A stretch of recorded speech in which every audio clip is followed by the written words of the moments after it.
Good evening, everyone. Thank you for joining us today. I'm Catherine Nguyen, and I'm a comparative literary scholar of the Vietnamese diaspora and an assistant professor at Emerson College. I'd like to thank Executive Director Steve Beal, Interim Director Bruno Carvalho, Events Coordinator Mary McKinnon, and the staff of the Mahindra Humanities Center for getting me across the Charles tonight. I met Viet way back when I was a graduate student, and he was just an assistant professor and not yet the USC Errol Arnold Chair and Professor of English. When we were just both trying to learn how to read literature in Vietnamese at the CIAC Summer Language Institute. The second time I met Viet was actually at Harvard. He was a Radcliffe Fellow, and I was in Boston for the Northeast MLA Conference in Boston. Viet invited me to a Radcliffe luncheon, and that was the first time I visited Harvard. Years later, I would teach for Harvard History and Literature and have the privilege of being a Mahindra postdoctoral fellow. And so it just happens that Harvard yet again brings us together. The Mahindra Humanities Center calling on their former fellow to introduce this third Norton lecture with Viet Thanh Nguyen. I have always been drawn to Viet's work because he contemplates and constructs the double and the other as never an either or, but crucially as an and, as one and the other, both at the same time. In his Pulitzer Prize-winning novel, The Sympathizer, the narrator begins by stating that I'm a spy, a sleeper, a spook, a man of two faces. Perhaps not surprisingly, I am also a man of two minds. The narrator, therefore, is already a doubled other, a half Vietnamese and half French man, a communist spy pretending to be a South Vietnamese refugee, and a Vietnamese refugee resettling in the United States. For Viet, the act of creative writing is an act of writing as an other. The first Norton lecture on the double, or inauthenticity, dwells on this question to interrogate further the temptation of and for writers who write about others and for writers who themselves be others. Viet asks, what does it mean to write both as an other to others, but also, as I've come to realize, as an other to myself? This framing of the writer's dilemma within literature writ large as temptation is an ethical one. This ethical impulse brings to mind Viet's scholarly work, Nothing Ever Dies, Vietnam and the Memory of War, that opens with the oft-quoted lines, "This is a book on war, memory, and identity." It proceeds from the idea that all wars are fought twice, the first time on the battlefield and the second time in memory. Here, the double functions within history and memory as the ethical work of just memory. Just memory, as Viet proposes, is an ethics of remembering one's own and remembering others. He takes these ethical underpinnings of just memory and of writing as an other into the intimate realm of the family with his recently released memoir, A Man of Two Faces, which he draws from his second Norton lecture titled On Speaking as an Other. Viet does not position the other as merely any other or as an abstract theoretical other. Instead, he finds in the other his mother, the one whom he betrays in speaking of and writing about her.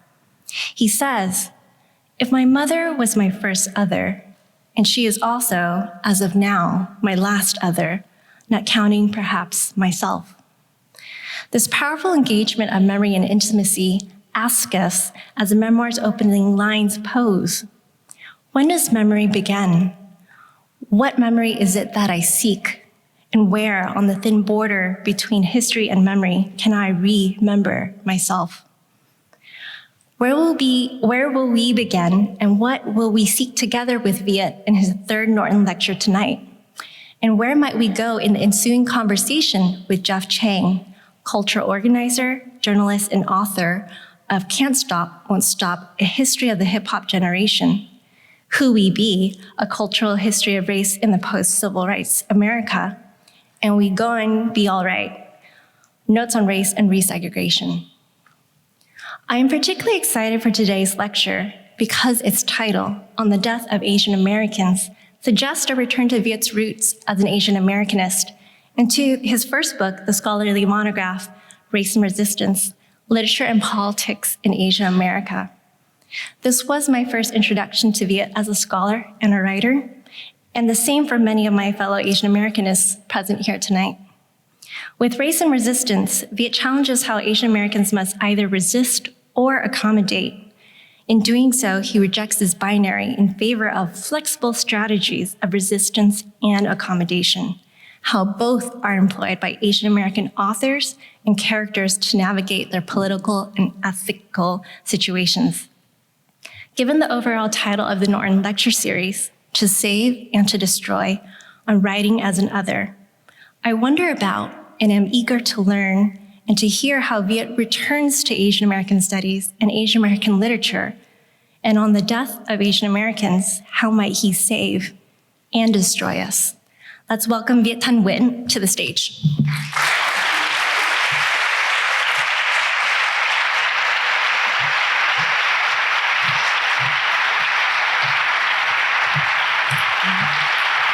Thank you. Thank you. Well, thanks so much for that introduction, Catherine. It's such a pleasure to be introduced by someone who's known me for so long. She actually has seen me wearing cargo shorts during that hot summer in Madison, Wisconsin. So after making that confession, let me begin this lecture by confessing that I cannot help but look for myself whenever I see bookshelves. Bookshelves in airports or friends' homes, even the background of people's Zoom screens. Usually my desire for self-satisfaction is thwarted and my books don't appear, the absence keeping my ego at a reasonable size. Occasionally, however, my books will appear, as happened at BHV or BHV, a department store in the heart of Paris. There, in its bookstore, I found my books in French. The section under which my work was categorized, Anglo-Saxon literature. I felt no more Anglo-Saxon than I felt Oriental. But while I laughed at being included with the Anglo-Saxons, I would have been offended if my work was placed among Oriental or Asian literatures. I am Asian American, not Asian. As for Oriental, I can almost hear the sound of a gong when I say the word, not to mention smell the incense and feel a Persian rug under my necessarily bare feet. As Edward Said argued, in Orientalism, the Oriental is an object and an opportunity, manufactured by the Occident, a fantasy with very real consequences. What was an Oriental to me but a shadow to dispel, a double to destroy, a name to reject? If I had ended up in this Anglo-Saxon category in a French bookstore, it was ironically because I had written about and worked through what it meant to be Asian American, my particular brand of otherness, with its great possibilities and very serious limits. In this lecture, I think through three ways that we Asian Americans have organized ourselves in our politics and our literature. These three ways also resonate with others who've been subordinated, racialized, colonized, and so on. In increasing order of difficulty, these three ways of organizing otherness are self-defense, inclusion, and solidarity. Self-defense is needed to ward off efforts to kill and subjugate us, reducing us to the bare life of being a human animal. In defending ourselves, we also author our own stories. But the danger in self-defense lies in becoming absorbed by our own victimization. And through insisting so strenuously on our humanity that we're incapable of acknowledging our inhumanity. Through self-defense, we seek inclusion into a larger community that has excluded us, like a nation. We can work for inclusion as individuals, but doing so collectively is more effective. But if we succeed in gaining entry, we may forget who remains excluded as an other, and whether we, the included, now participate and profit from the mistreatment of others. This inclusion requires solidarity, as those who have excluded others now extend hospitality to the excluded. The excluded also need solidarity as they seek kinship with each other. The crucial question that most preoccupies me is how far solidarity extends.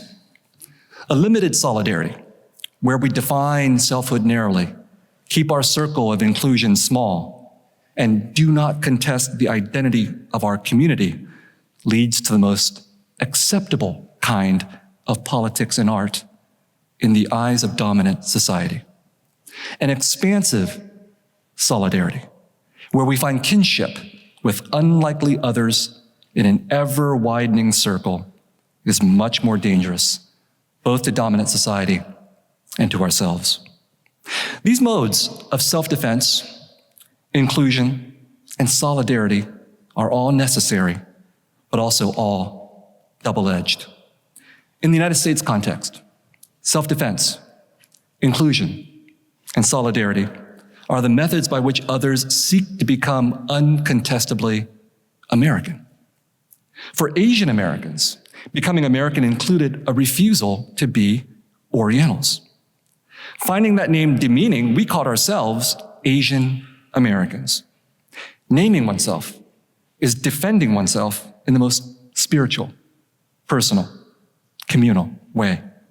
Using this new name, Asian Americans wrote ourselves into being, seeking to save ourselves and the memory of those who came before, from the forgetfulness of our descendants, from the silences of our elders, from the violence, death, and erasure aimed at the Oriental. If the deaths of Orientals gave birth to Asian Americans, we, in turn, attempted to kill off the Oriental symbolically, if not literally. The Oriental unsettles Asian Americans, but also disturbs the United States in even more profound ways than either Asian Americans or Asians can today. If Said's Orientalism provided much of the intellectual energy that drove the growth of Asian American literature and culture, many of us forgot or overlooked that Said was Palestinian and claimed the Palestinian cause. We, Asian Americans, appropriated his argument about Orientals, since his book did not, for the most part, deal with America's Orient, found in Japan, China, Korea, the Philippines, and Vietnam, which is to say, East and Southeast Asia. Said addressed Europe's Orient, located in what Europeans called the Near East and Middle East, and which some writers and scholars with ancestries in those areas now call, in an act of renaming and reclaiming, West and Southwest Asia. Orientalism appeared in 1978, 4 years after the publication of the most important anthology of Asian American literature. Aii! That is spelled A-I-I-I-E-E-E-E-E exclamation point. I'm only going to scream once, okay? The title comes from the death cries uttered by untold Asian hordes killed by American firepower in American movies, which the anthology's 4 young editors turned into their rallying cry. The New York Times favorably reviewed Ai and presciently singled out for praise Jeffrey Paul Chan's short story, The Chinese in Haifa. One of the anthology's editors, Sean Wong, told me that many reviewers could only relate to Chan's story because it had Jewish characters in it.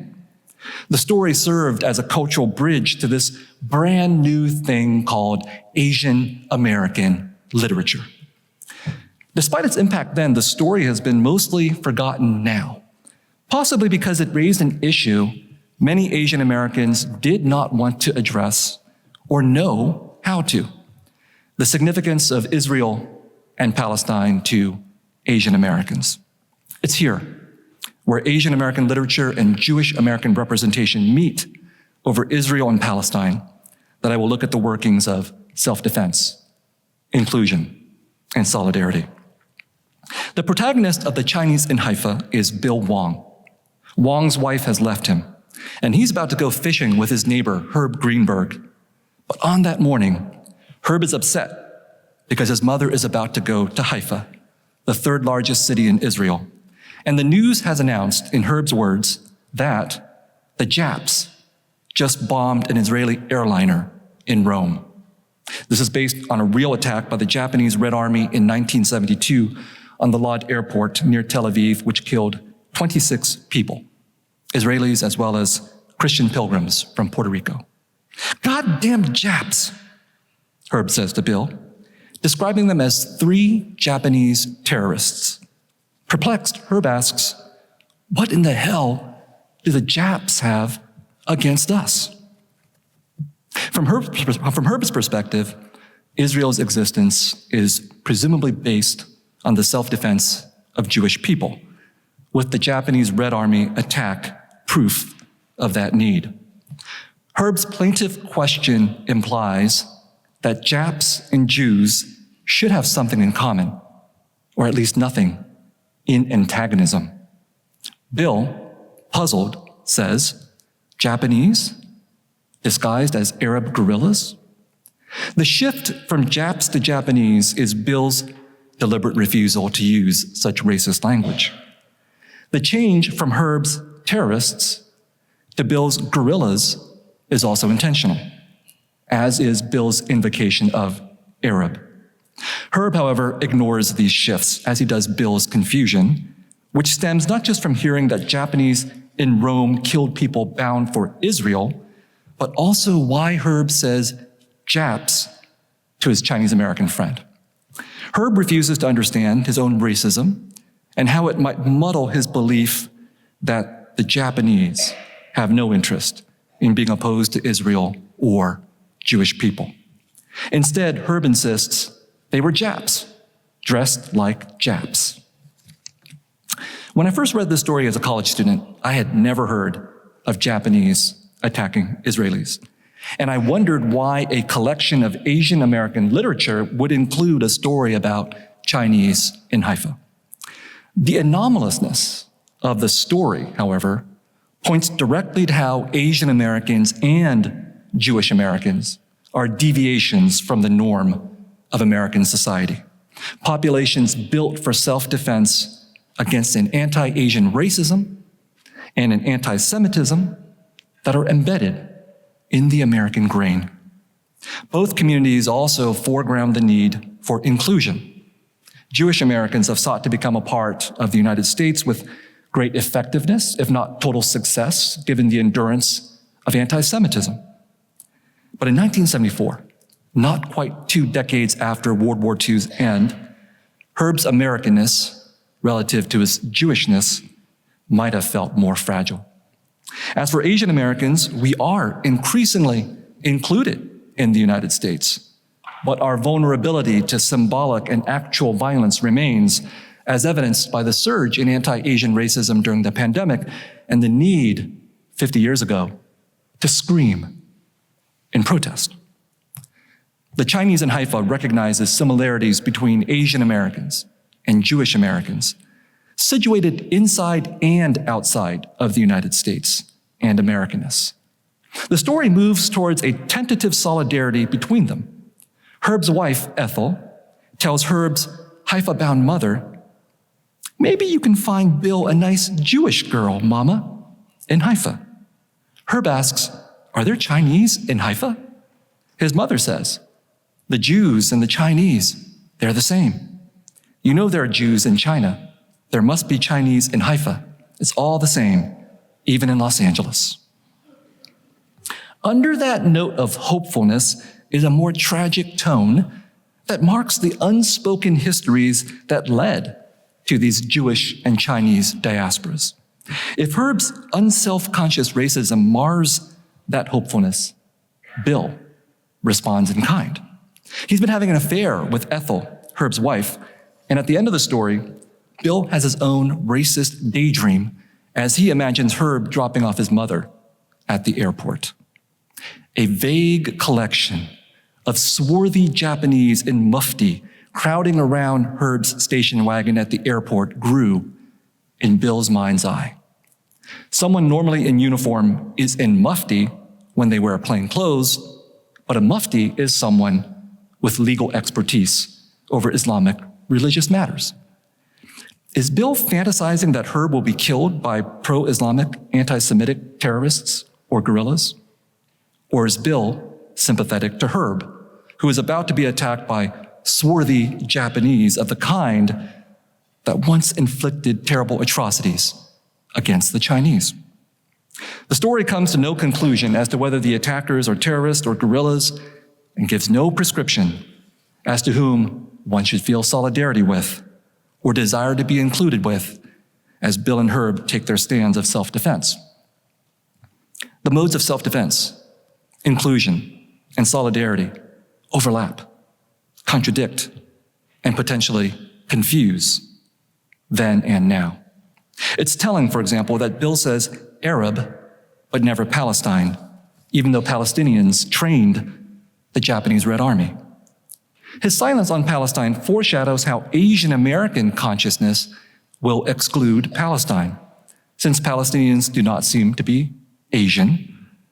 But European Orientalism was transferred to the United States when it replaced Britain and France as the world's imperial power. And in the American imagination, Palestinians specifically, and Arabs and Muslims in general, are Oriental. Said's afterword in Orientalism focused on these Orientals and their representations in the late 1970s. Their primary role was as terrorists. American representations of Arabs and Muslims have changed little, except for providing a chance to be good Arabs and Muslims.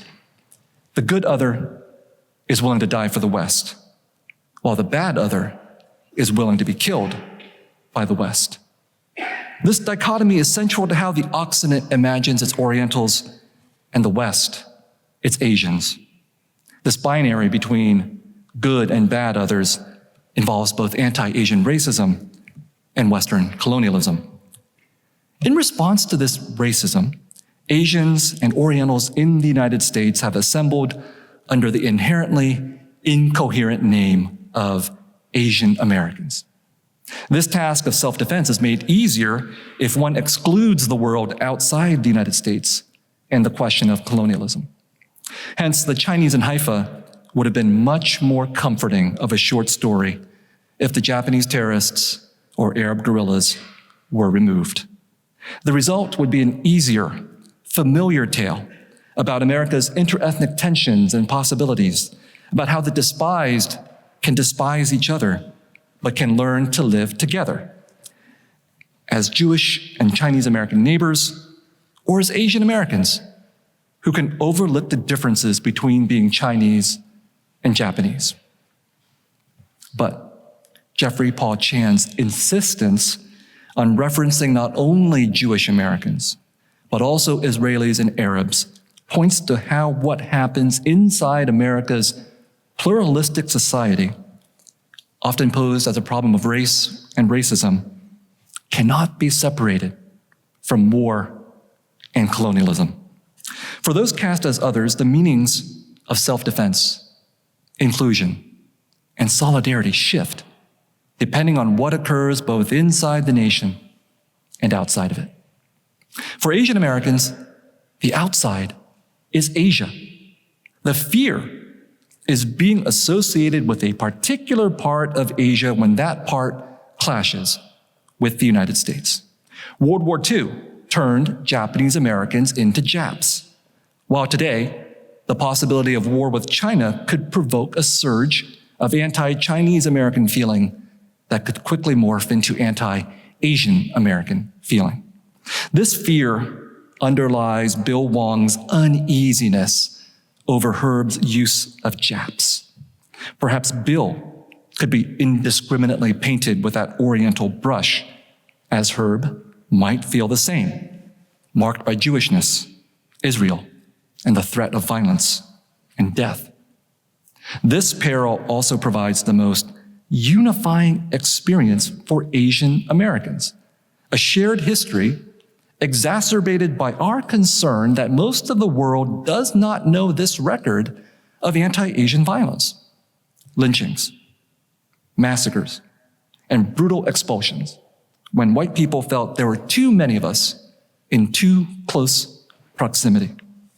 Confinement to ghettos, which white people sometimes burned down.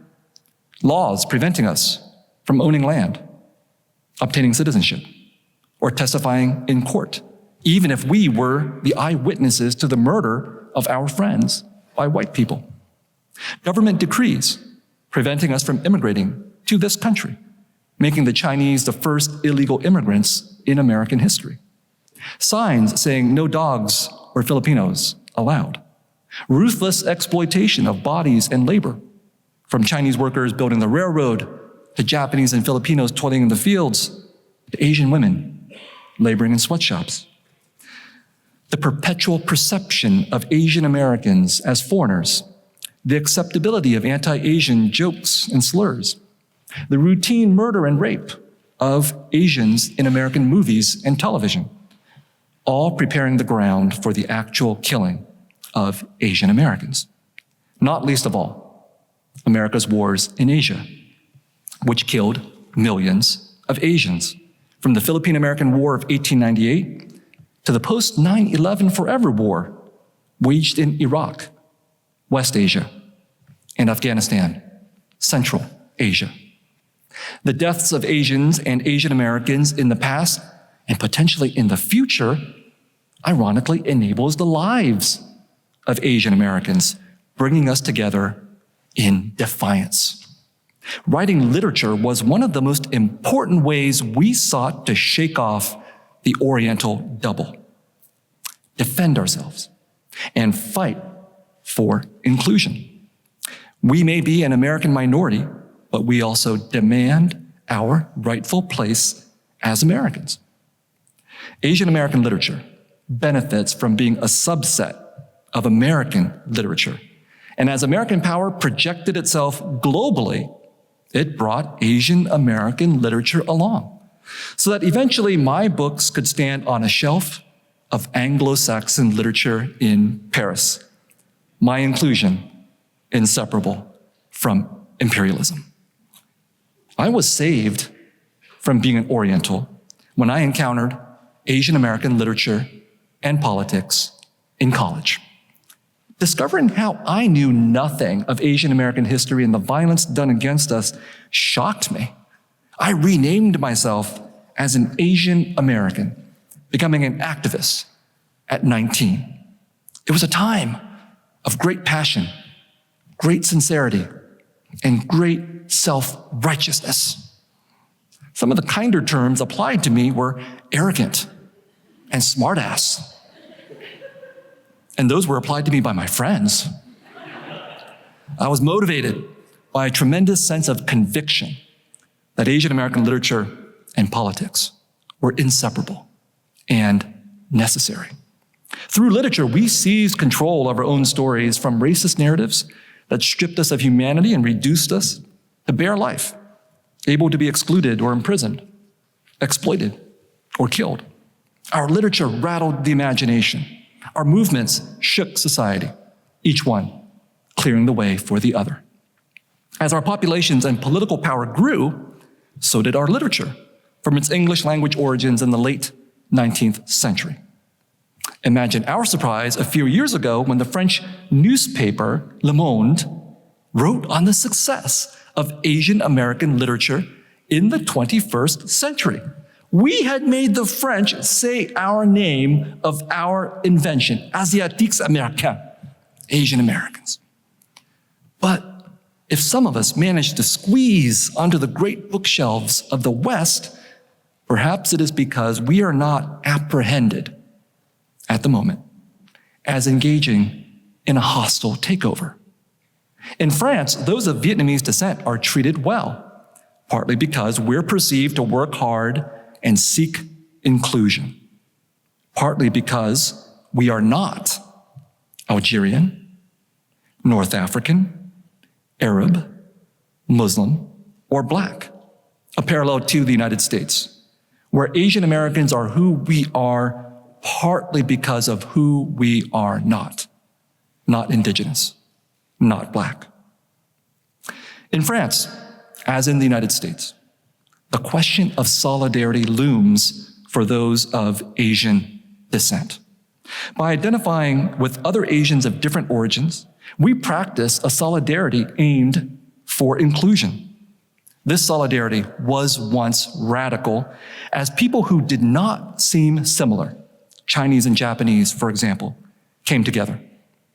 While this newfound similarity is important, if we settle for it and exclude those who do not seem like us, it becomes limiting. The question is whether we can practice continually an expansive solidarity with the others whom our country excludes, subordinates, and targets the most, both inside and outside our borders. If we decline expansive solidarity, we signal that we are not going to take over because we know our place, until we reach some unknown number or percentage, and there might be too many of us. So it has been here at Harvard, where some perhaps thought there might be too many Asians, as once upon a time there were too many Jews. A great comic novel in the manner of Philip Roth could be written about the plight of Asian Americans at Harvard or similar elite institutions and all they embody about power. The immigrant themes of aspiration, assimilation, and anxiety are present.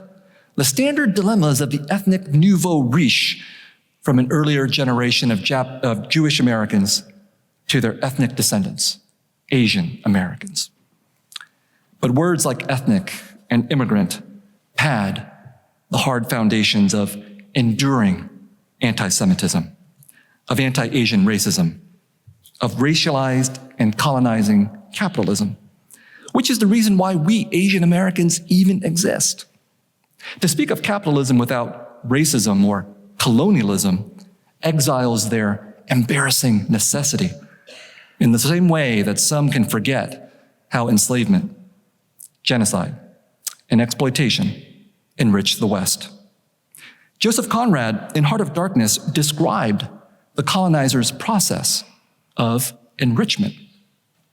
They were conquerors, and for that, you want only brute force. Your strength, just an accident arising from the weakness of others. They grabbed what they could get for the sake of what was to be got: robbery with violence, aggravated murder on a great scale.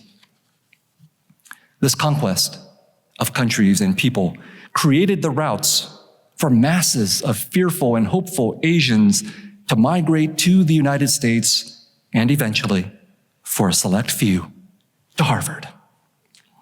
Here as elsewhere, we foreground our success stories, which are inextricable from our sob stories.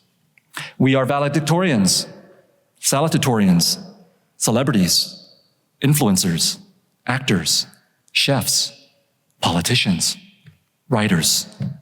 We are who you want as lab partners. Although that we does not include me.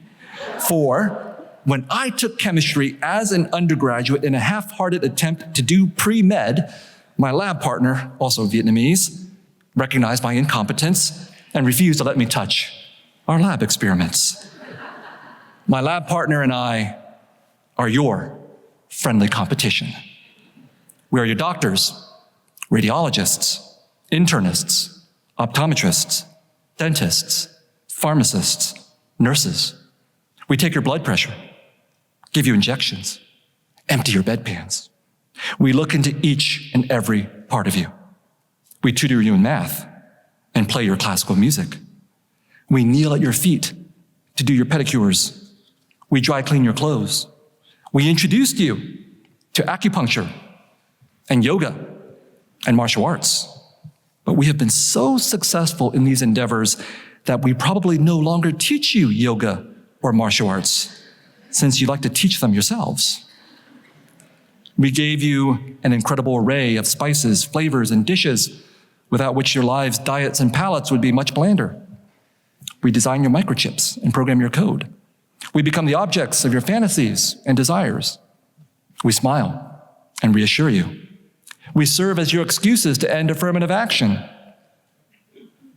And after all we have done for you, you still won't let us have an Asian American Studies major at Harvard.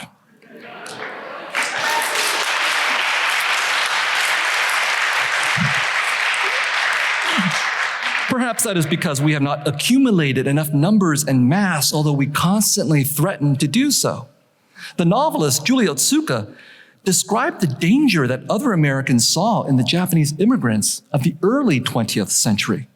We were an unstoppable, unbeatable economic machine, and if our progress was not checked, the entire Western United States would soon become the next Asiatic outpost and colony. How then to stop our progress? In the Japanese-American case, through the internment camp. The camp demonstrated the law's arbitrary nature and how the state could take away rights and lives at any time. This recognition that the violence aimed against Asians could possibly end in death is a dominant theme in Asian American literature. Our experiences with death provide the basis for singular sorrows, but also more capacious grief, if we think about how we relate to others subjected to similar violence, how our Asian Americanness would not be possible without the land taken from indigenous and colonized peoples. Our contradiction is exacerbated by the following problem. If the Oriental is a monstrosity, is reviving it and renaming it the Asian American any less monstrous? Even if it is our monster of our making, it seems stitching together the odd parts of our body and being. Japanese, Chinese, Koreans, and Filipinos would never have called themselves Asians until they came to the United States. When these different parts could speak to each other in English, the Asian American body became animated. As that body grew, and as its capacity for speech became ever more vigorous, that body with its new name no longer seemed so ridiculous to other people, and most importantly, to Asian Americans themselves, as well as to those who had not yet heeded the call to become Asian American. In the wake of the war in the former Indochina, those who sought self-defense, inclusion, and solidarity as Asian Americans include Vietnamese, Cambodian, Laotian, Hmong, Thai, Indonesian, Malaysian, Burmese. What do some of these Southeast Asians have in common with East Asians? Many experienced European and American interventions into their countries via war and colonialism, and on reaching the United States, encountered the same anti-Asian sentiments experienced by those who came before. A similar dynamic of colonialism overseas and racism domestically compelled South Asian immigrants from India, Pakistan, Bangladesh, Nepal, and more to say that they are Asian Americans too. That self-recognition, that willingness to take on a name is the difference between being labeled an Oriental or an Asian against one's will versus seeking identification as an Asian American. This identification with the group is self-defense. Self-defense can lead to politics based on identity and the demand for inclusion, as well as asking for equity, for our fair share in representation and democracy, capitalism, and the military-industrial complex. But this desire for identification can also lead far beyond to a politics of expansive solidarity across seemingly vast differences. The incoherence of Asian America lies in the gap between the acceptable politics of inclusion and limited solidarity and the potentially more radical politics of expansive solidarity. Both the acceptable and the radical versions of otherness are based in self-defense, but with different definitions of the self. The self seeking inclusion through limited solidarity is small, while the self reaching for expansive solidarity is vast. To be included, Asian Americans have to contain ourselves, daub on the makeup of assimilation to hide our seams and our monstrousness, learn what is acceptable to do and say and what is not. But to engage in a politics and a literature of expansive solidarity requires opening the self to others and saying what should not be said. Here, the silence of the Chinese in Haifa on Palestine matters. The silence gestures towards the ambivalence among Asian Americans about how far Asia or the Orient extends, which is to say, how far self-defense, inclusion, and solidarity extends, and to whom. Asia is the world's largest continent, extending from Turkey to the west to Japan to the east, from Kazakhstan to the north and Sri Lanka to the south and Indonesia to the southeast. Israel and Palestine are in Southwest Asia. This does not mean that anyone who lives in Israel-Palestine is Asian in the American sense. But the geography opens the question. What if they, Israelis or Palestinians, identified as Asian and eventually Asian American? If the question might seem absurd to some, that is because claiming affiliation via Asia or the Orient itself, so vast and heterogeneous, might already seem absurd. What alleviates the absurdity is the tragedy of racism and colonialism that might drive someone from the southwest corner of Asia or their descendant to ally with people from East, Southeast, and Southeast Asia or their descendants, and vice versa. Is this any more absurd or less tragic than the Jews and the Chinese of Los Angeles, of Haifa, of China finding common ground? Self-defense, inclusion, and solidarity are not mutually exclusive or linear stages of becoming and being Asian American or some other kind of other. They exist simultaneously as different, sometimes conflicting impulses in the other's monstrous body. For Asian Americans, these conflicting impulses mean that we recognize Pacific Islanders and Native Hawaiians as part of our necessary coalition, even if they are not Asian American. But the existence and survival of Kanaka Maoli, Chamorro, and Samoans should trouble Asian Americans and Americans as a whole, with the reminder that the United States is a settler colonial country whose parts have been violently assembled through conquest, in this case of numerous Pacific islands and Hawaii. The outside of colonialism is already inside the United States and inside Asian American communities, unsettling our desire to settle.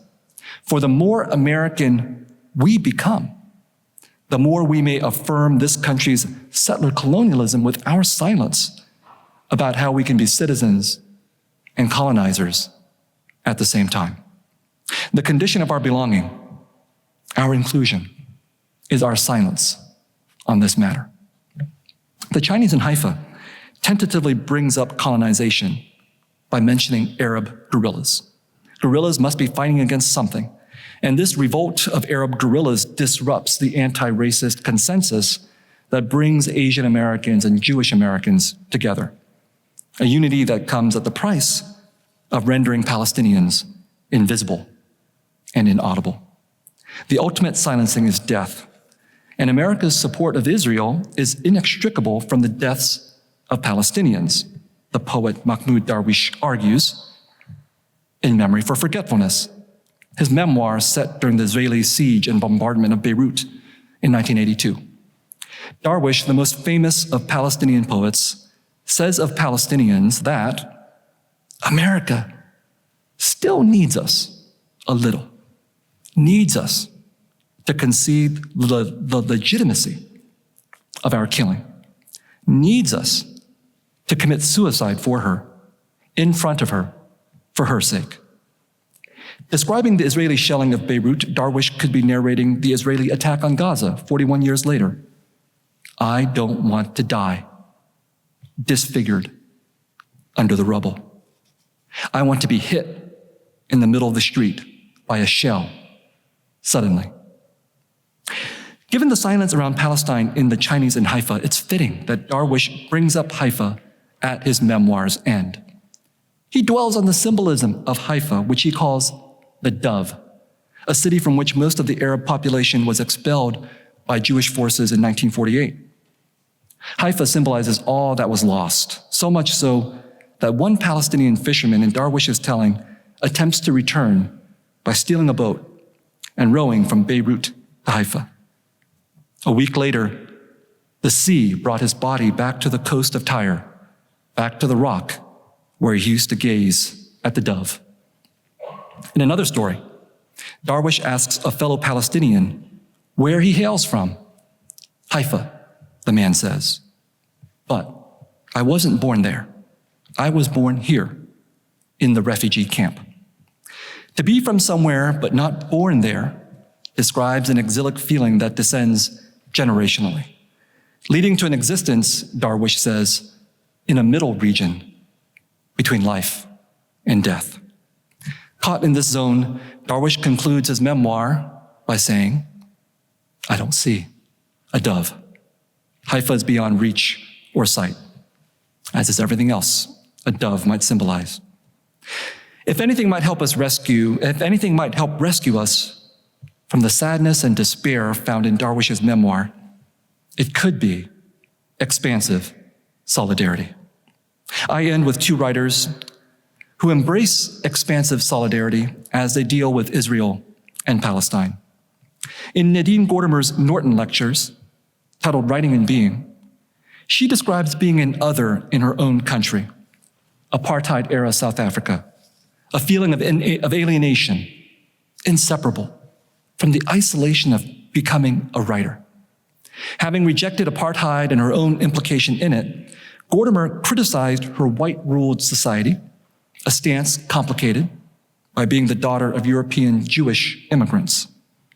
Consider, Gordimer asks, how immigrants such as her parents could come to South Africa and suffer hardship while opening a store in view of a community of Black miners.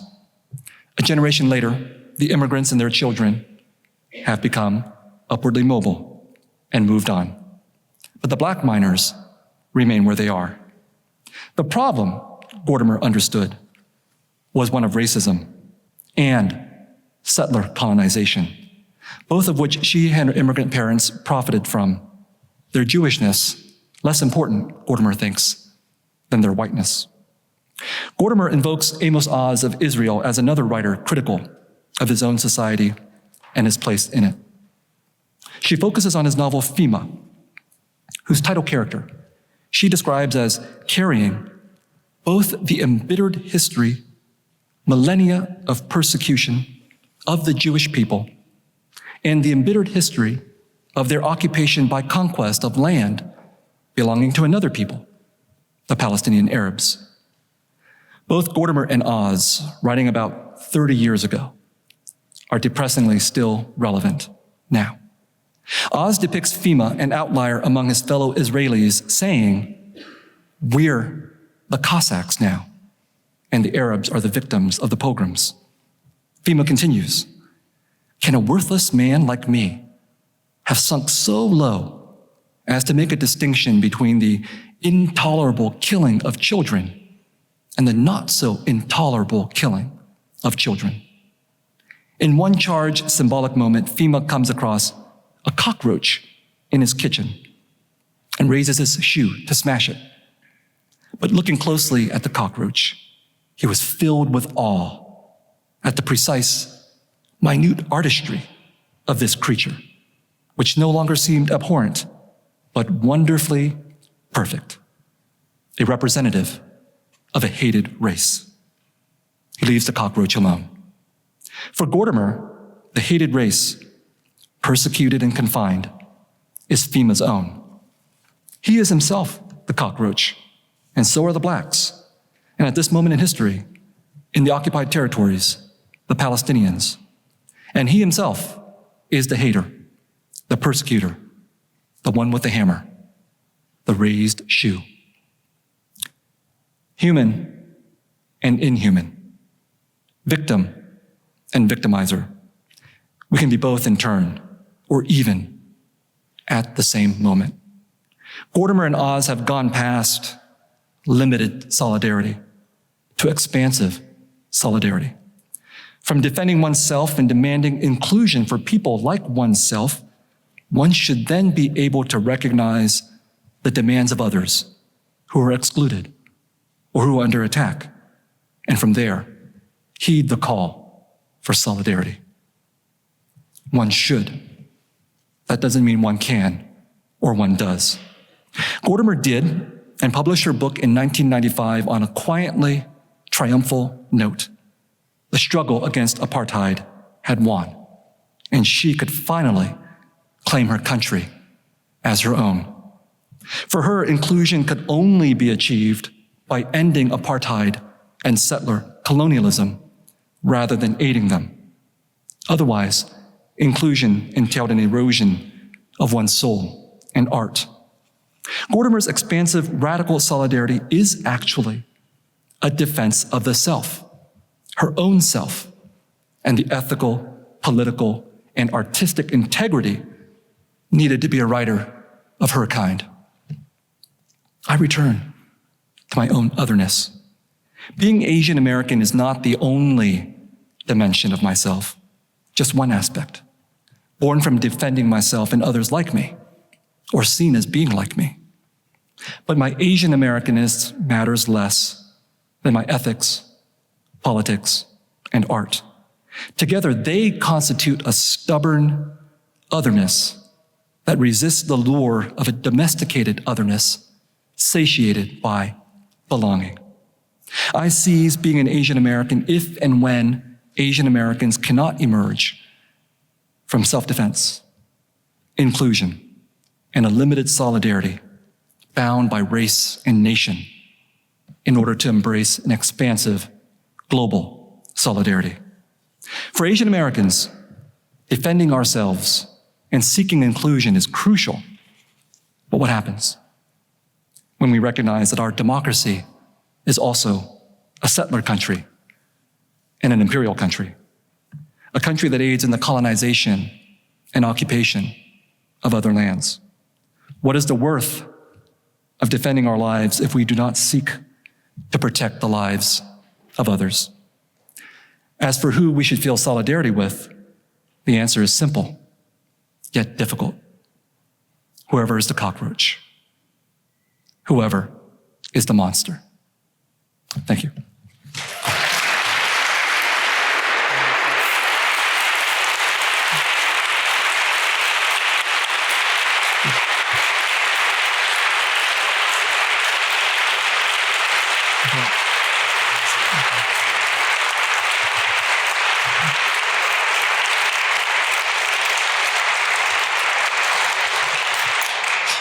Wow. Jeff, it's awesome to be here with you. Jeff preceded me at Berkeley by a couple of days, so a couple of years, or a year or two, so you can testify to my arrogance and smartassness, hopefully. And we're all so happy that you've brought your smartassness to the world, that we can all experience the brilliance. So thank you for that. That was an amazing, powerful lecture. It felt timeless, I think, in its really incisive and provocative questions. But it also feels obviously very timely as well in its urgency. So first, let's just say thank you to the Mahindra Center for bringing us all to here today. Thanks to all of you for coming, and thanks so much to you, Viet, for just your brilliance, your expansive mind. I wanted to start by asking if you could help us tie together your 3 talks. Because the first 2, well, and you know, in like under 2 minutes, the first 2 felt very personal, and you introduced these big ideas that I feel like are such important frameworks for us to be able to take forward. You talked about capacious grief. You talked about this idea of the other being someone very close to oneself. And then today you introduced this idea of expansive solidarity. And I'm wondering if you can tell us, maybe biographically, how did you come to these ideas? Like, were there key moments in your life and in growing up and that kind of thing that brought you today to this type of idea of expansive solidarity, which seems much more outward facing? Well, you know, I grew up in a Vietnamese refugee community, and I was very familiar with the grief of Vietnamese refugees. You know, this, people having survived a war and the refugee experience, lost their country, came to the United States and felt that they had been abandoned, betrayed, and that their cause was lost, and that their own children were going to forget them and what they had been through. And so I have a lot of empathy for that community and the refugee grief of these people who are my people. And I felt for them, and I still do. I attended a discussion with the Vietnamese students here at Harvard today, and as we were sharing stories, some of them were sharing their stories of their relatives, their parents and grandparents, and they were getting emotional. And as they were getting emotional, I got emotional. You know, I was like, oh, I feel the grief. I feel this emotion and this sorrow. And so it's very important to validate people's grief and what they're going through and what they have gone through. But then I also realized that a lot of these Vietnamese refugees had taken their grief and turned it into vengeance. And they dwelled on that vengeance. And this particular refugee community in the United States, the Vietnamese, the majority of them were anti-communist, nationalists. Some of them were racists. So how could I reconcile this capacity for empathy that I have for these people who are my people and the grief that they're undergoing while also recognizing that I completely disagree with their politics, you know? And that was the emotional core. You asked about the autobiography. That is the emotional core, I think, that I had to pursue through my own work. And so, you know, I became an Asian American writer because I wanted to tell these stories of these Vietnamese people and other Asians like them and so on. But then what does that mean to tell their stories if what I'm also going to do is criticize them at the same time? And so that's a very interesting dilemma for me to work through as a writer. And you've been doing that in your novels, the sort of line that you walk between empathy and betrayal in so many ways. I wanted to ask you about this notion on the death of Asian Americans, right? To get at this question of anti-Asian violence, which we have all been living through, and which is, of course, intensified over the last 3 years, and it's caused us to actually think a lot about what it means to be Asian American. You see it happening across the board. And I think one of the things that comes up, as you pointed out in your talk, is this sort of strange fear of mistaken identity, right? This idea that in the 1940s, Chinese were wearing signs saying, "I am Chinese," so they could distinguish themselves from being Japanese. And that during the pandemic, you have Southeast Asians in Texas, a Burmese person, being attacked in a Walmart because people think that he's Chinese. And so Asian Americanness becomes one of the ways that we form this solidarity to kind of protect ourselves. But I guess one of the things that I'm wondering about then is do we need, you know, these notions of self-defense and inclusion, as you had mentioned, in order to constitute an Asian American identity? I don't know what we have if we don't have self-defense and inclusion. I don't know what we have if we didn't have anti-Asian violence. That's the paradox, right? If there wasn't anti-Asian violence, there would be no Asians. Why would we need to bond together? You know, what similarity do I have to you, from me to you, you as a Chinese American? Let's say, I don't even identify as a Chinese American. But Chinese and Kanaka Maoli. Right. Yeah. And so what's the similarity between the two of us? You know, that similarity, I think, is enforced by an anti-Asian violence that and here's the problem, that is structural to the United States. Now, this is a problem, I think, for a lot of Asian Americans and other so-called minorities in this country. The lure of inclusion and belonging is to say that, in fact, our history is a matter of the past. And we can be included and we can belong. And somehow we can be included and we can belong on the very basis of the identity that was created out of the violence that constituted us in the first place. It's an impossibility. So to be an Asian American is, I think when I talk about limited politics and limited solidarity, it's that reduction to this idea that we can all be included under diversity. We're Asian Americans, that's our identity. In fact, I think that we are produced out of a history of colonizing and racist violence that is fundamental to the country and is completely related to how the United States deals with Asia. So in fact, our only reason for existence is the violence. So it's an impossible question to say what would we be without self-defense and inclusion, because that is our mechanism for coping with the mistaken identity that we have now taken on as our identity because we've had no choice. Now, the expansive solidarity is my solution to that. The expansive solidarity is, let's not be trapped by limited solidarity.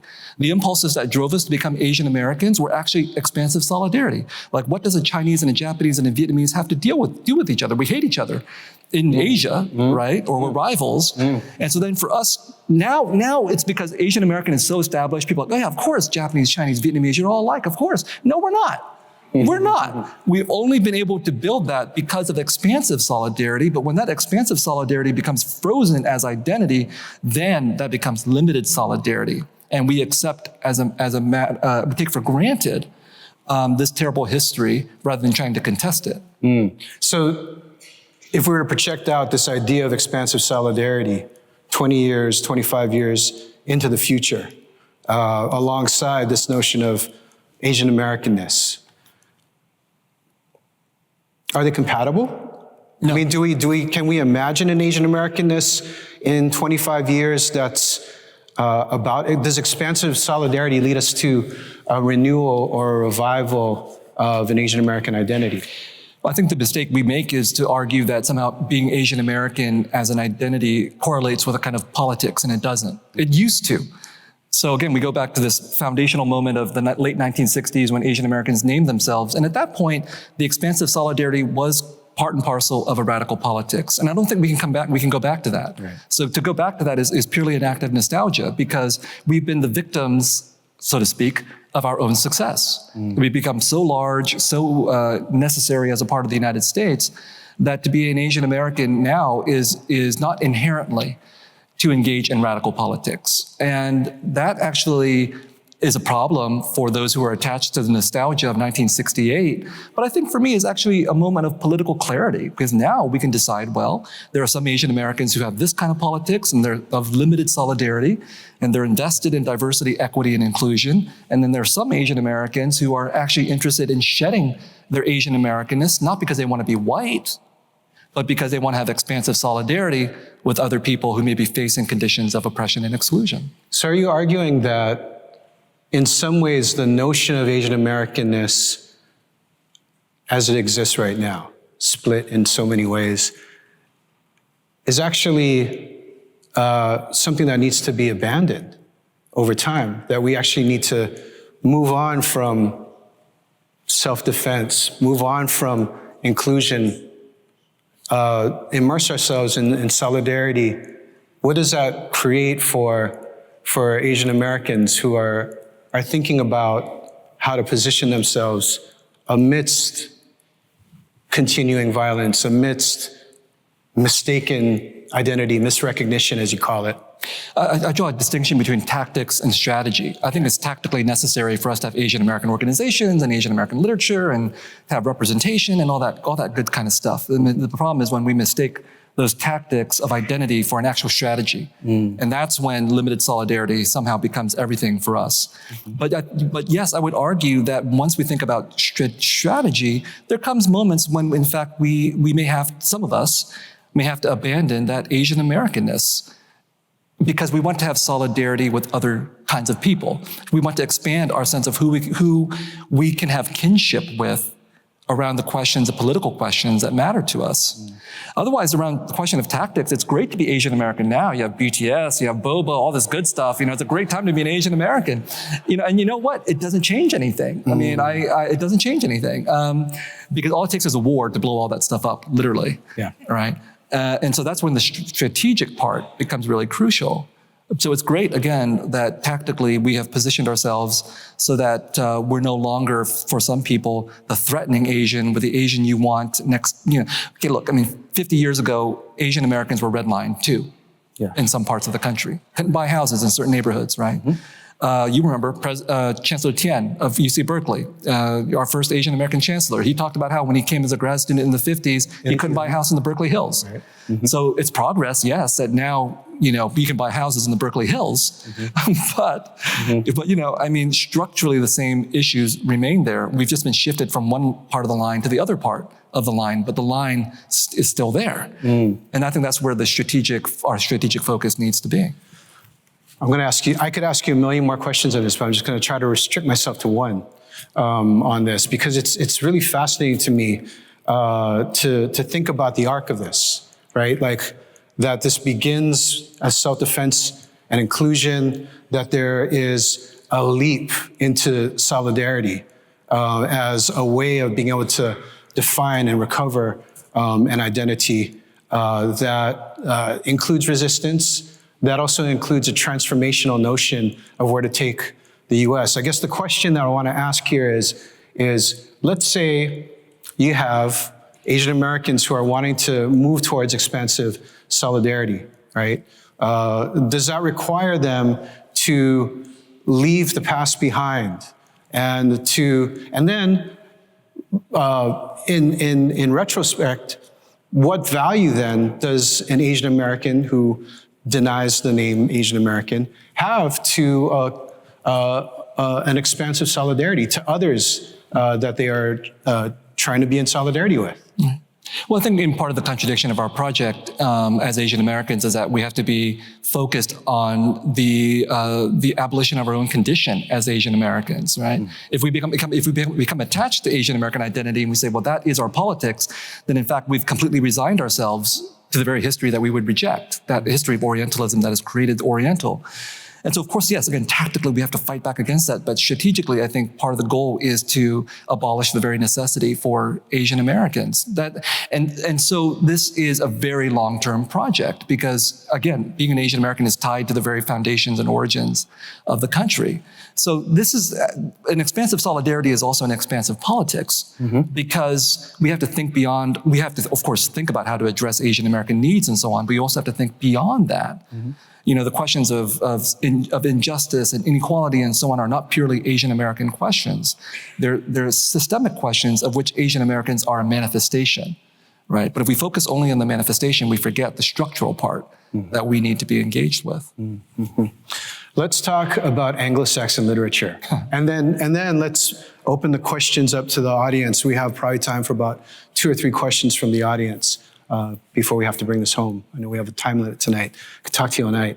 But let's talk about Anglo-Saxon literature and this sort of idea of writing in English, right? That English in so many ways actually allows us to be able to create this notion of solidarity that builds the Asian American.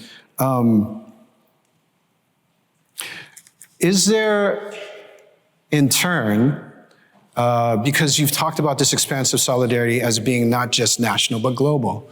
Is there in turn the danger in Asian American narratives becoming actually hegemonic in Anglophone Asian spaces, right? Like we both just got back from Singapore. And this was a question that I was surprised to actually confront. I wanted to ask you a little bit about how you've been thinking about that question. The Singapore example is a really good example, because we're both there. We're being brought over and feted and everything as Asian American authors, which is inseparable from being American authors. Right. So one of the good things about being in France is that I'm treated usually as an American author. I'm not treated as an American author here, but I am in France. Right? And then in Singapore, treated as an American and an Asian American author. But again, the irony is that Asian American authors are more widely read around the world than Singaporean authors. And we're talking about Singaporean nationals and Yes. majority and so on. And so that is a function of the size of the Asian American population, but also a function of us being American and being a part of this whole American apparatus. I hope to address in a future lecture this idea that we're a subset of imperial literature. So we're an ambivalent subset, Yes, because we're right. producing static, right? But nevertheless, a subset. That our static is being channeled through American networks of power. And so I think Asian authors do have a right to be skeptical and resentful, possibly, of the success of Asian American authors. Because even as we're talking about, as Asian American authors, I mean, even as we're bemoaning racism and so on and so forth here, and the mistaken identity, that's actually the currency by which we're read overseas, and why Singapore would even be interested in us. I think also about the fact that if I was a Vietnamese writer writing in Vietnamese, my chances of being read globally would be much smaller than me as a Vietnamese American writer writing in English. That is, again, part of the contradiction, part of the paradox of colonialism and warfare and the inequities that it produces.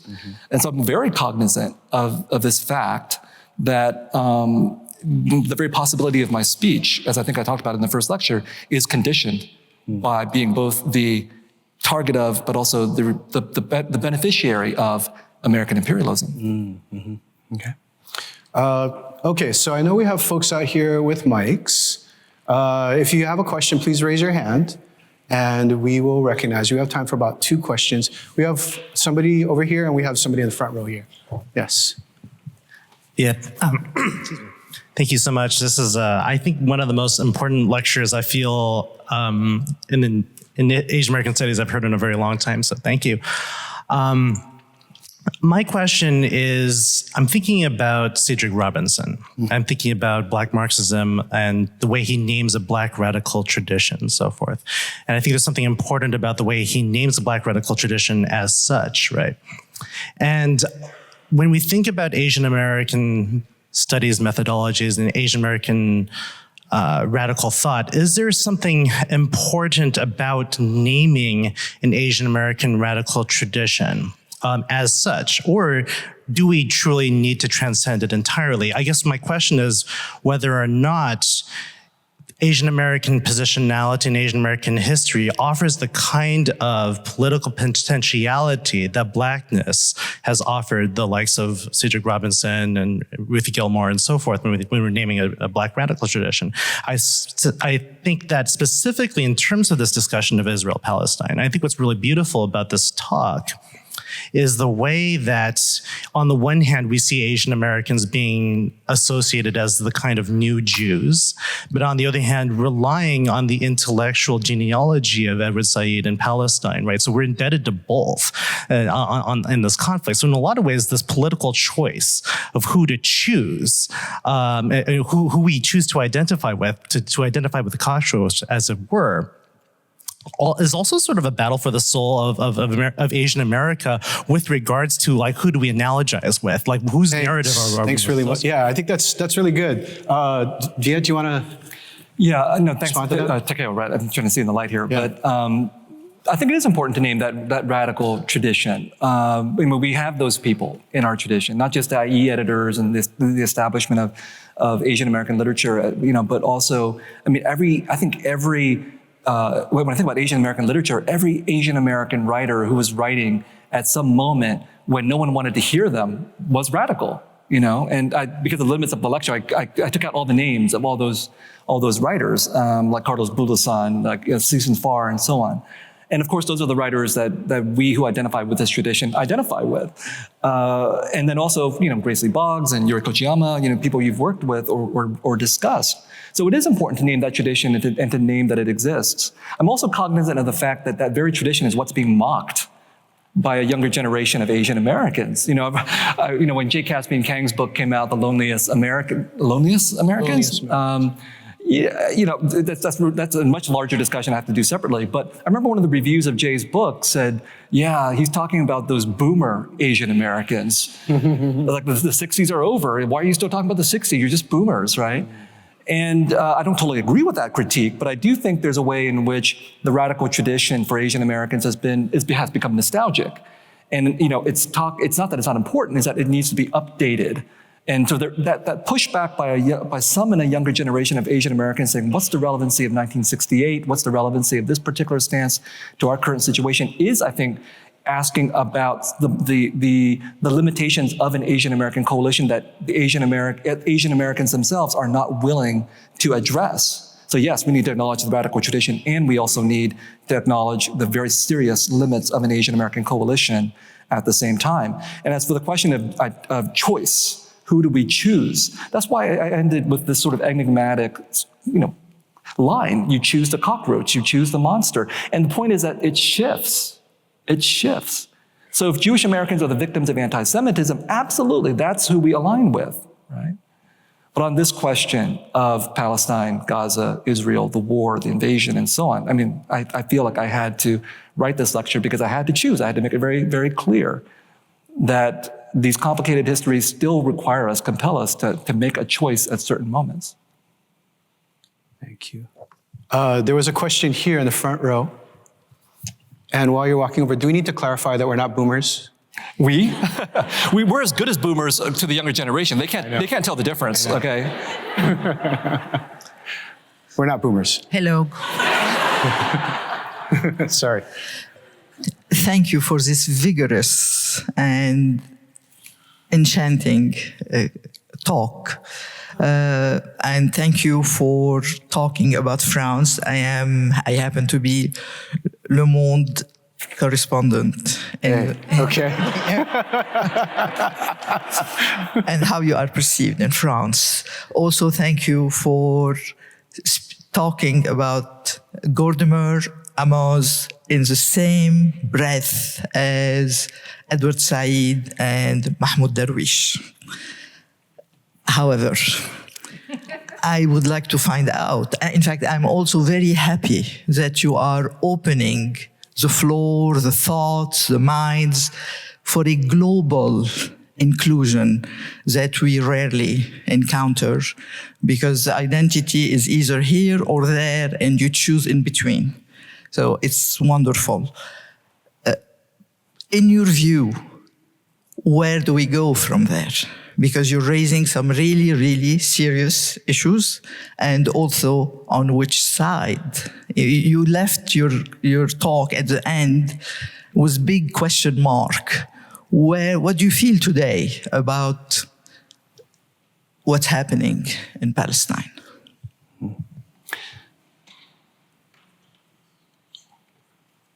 I feel that, like many people, I think, this vast disconnect between what appears to be happening from what we can see in images, videos, and photos, what we are being told about in terms of the sheer scale of death in Gaza, versus the rhetoric that our own administration, the United States administration, is telling us, and what the Israeli government is saying. And it feels to me that even describing this as the Israel-Hamas war, which now has seemed to become the official name of what is taking place, is the use of language to distort what I think is happening, which is a war on Gaza and a war on Palestinians. Because it's hard for me to look at these statistics, whether it's 15,000 dead or 20,000 dead, and somehow conclude that this is collateral damage.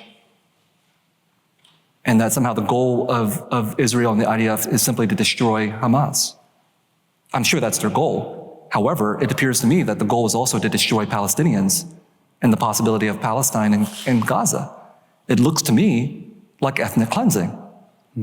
It looks to me like genocide.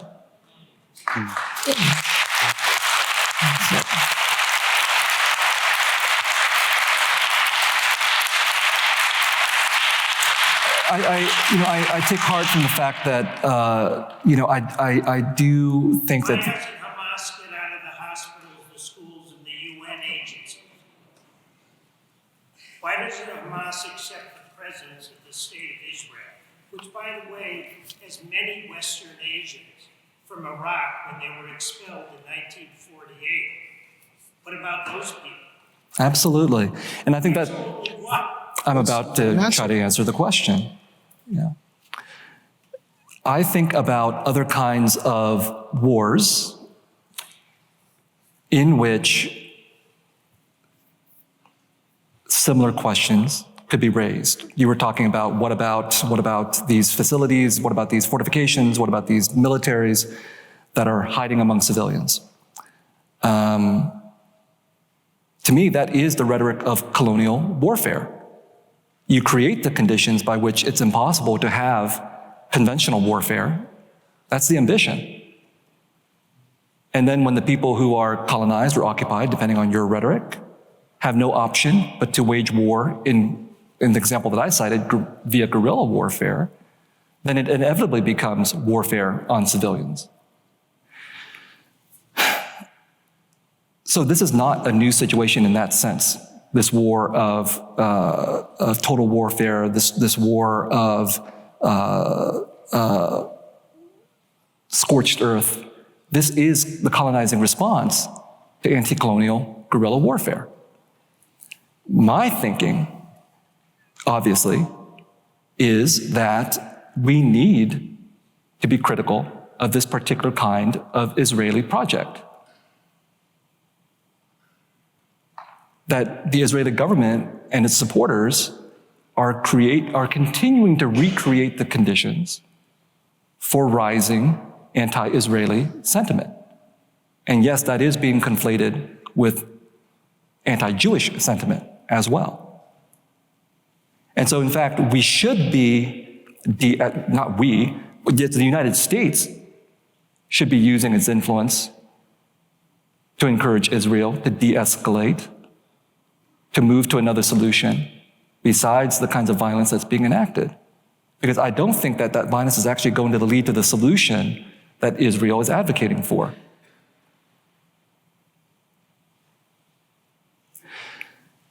And so that's the best answer that I can give you. I don't have a solution. I don't pretend to have a solution.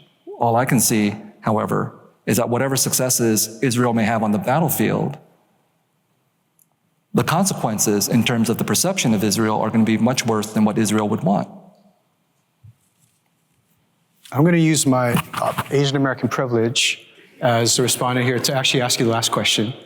So you ask us in your talk, right, to imagine, those of us who are Asian American and those of us who are not Asian American, if Palestinians and Israelis were to identify as Asian American, as a way of thinking, it's sort of a thought exercise to have us think about what it would mean to practice an expansive solidarity.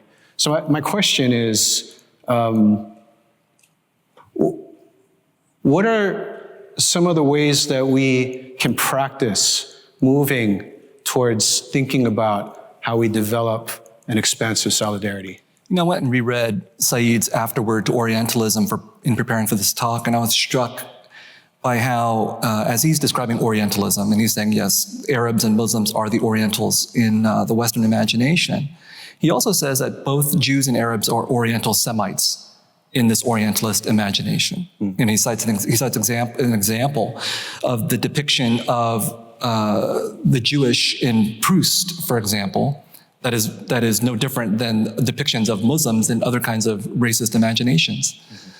That's an interesting gesture that he's making, I think, because I think he is practicing an expansive solidarity. He's making a political choice. He's saying, yes, he sides with Palestinians, he's against Israeli occupation, but he's also saying that, in fact, there is a possible kinship there between Arabs and Jews that has been prevented by the interventions of colonialism. And I think that's to me is, when we talk about expansive solidarity, part of the expansive solidarity is to ask questions and seek possibilities that we were prevented from seeing because of colonization. Colonization gives us a fait accompli, you know. Partitions, divides, and then gives us these political realities that we're supposed to live with. The same thing with the Oriental and the Asian. And so again, the tactical thing is we have to respond to the immediate necessities, but the strategy is to look beyond the options that are given to us by racism and by colonization, and by seeking these other histories that Said here is alluding to for a solidarity that seems utopian, but which we hope is possible. Viet Thanh Nguyen. Thank you so much, Jeff. Thank you so much. Thank you, Robert.